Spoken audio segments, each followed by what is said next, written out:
मन को शांत कर लीजिए, क्योंकि ये कहानी उस मधुर संगीत की है जिसने पूरे ब्रह्मांड को प्रेम के धागे में पिरो दिया था।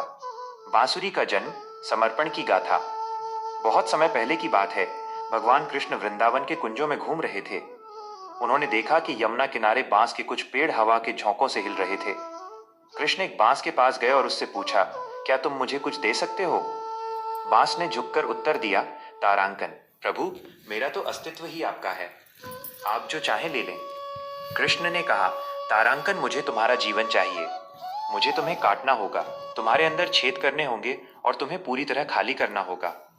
क्या तुम इस दर्द के लिए तैयार हो? बांस ने मुस्कुराते हुए कहा, अगर आपके स्पर्श से मेरा जीवन सार्थक होता है तो मुझे हर दर्द स्वीकार है। खालीपन की सुंदरता। कृष्ण ने उस बांस को काटा, उसमें 7 छेद किए और उसे भीतर से बिल्कुल खोखला कर दिया।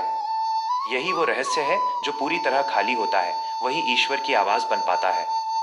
जब कृष्ण ने उस बांसुरी को अपने अधरों होठों से लगाया और अपनी फूंक भरी, तो जो स्वर निकला वो केवल संगीत नहीं था, वो परमात्मा का प्रेम था।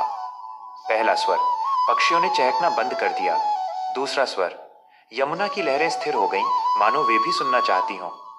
तीसरा स्वर, गायें अपना घास चरना भूल गईं और कान उठाकर कृष्ण की ओर खिंची चली आईं। राधा और बांसुरी का प्रेम। कहते हैं कि एक बार राधा जी ने बांसुरी से ईर्ष्या में पूछा, तारांकन री बांसुरी, तुम कृष्ण के इतने करीब कैसे? वे तुम्हें हमेशा अपने होठों से लगाए रखते हैं, सोते समय भी अपने पास रखते हैं।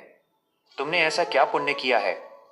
बांसुरी ने बहुत ही मधुरता से उत्तर दिया, राधे, मेरा अपना कोई राग नहीं है, मैं तो बस खाली हूं।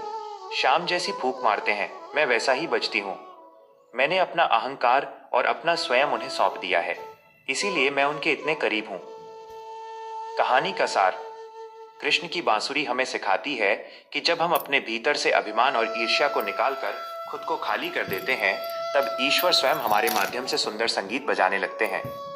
आज भी जब हवाएं वृंदावन के पेड़ों से गुजरती हैं, तो भक्त कहते हैं कि अगर मन शांत हो तो उस पुरानी बांसुरी की गूंज सुनाई देती है।